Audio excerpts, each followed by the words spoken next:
Alrighty guys, welcome back to another video, and in this lesson we are going to be taking a look at a position from Jeremy Silman's complete Endgame course book. And if you guys have never read that book, I highly recommend it. It is probably the best Endgame book that I've ever read. Again, it's called Complete Endgame Course by Jeremy Silman, fantastic author. And he writes about this technique that he calls fox in the chicken coop.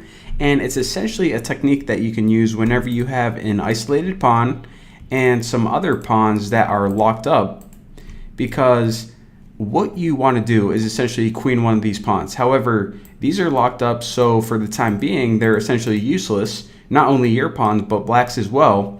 So before I show you guys exactly what to do in this position, I'll go ahead and talk you through the basic concept, and then as you're following along, you can kind of have that in the back of your mind.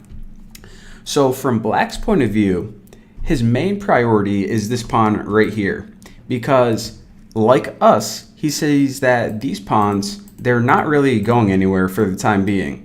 So his priority number one is to stop this pawn from queening. So how does he do that? Well, when we move up, he's going to move, back and then to the side and pretty much just try to get in our way so we cannot get this pawn to b8.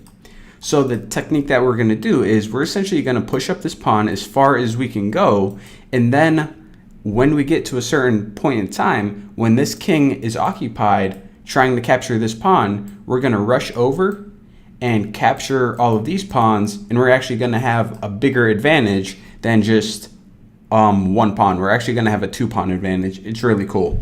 So instead of just me playing all the moves, as usual, what I'm going to do is I'm going to take this position and play against the computer level 10 stockfish.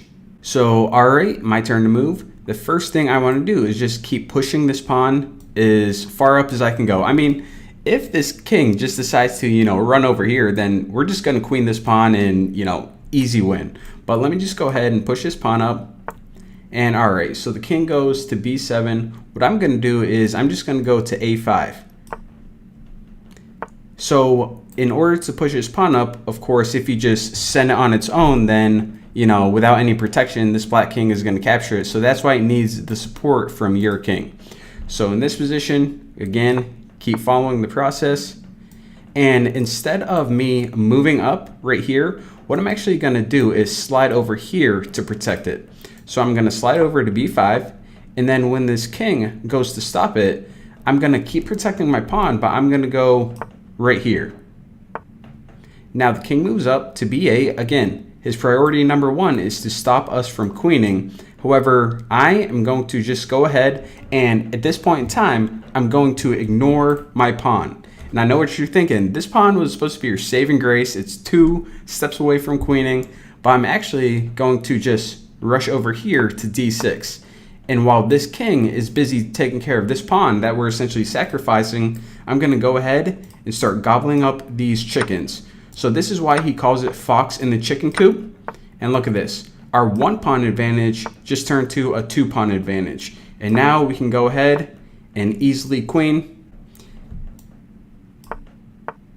Just finish this thing off, get all my pawns protected, and there you go.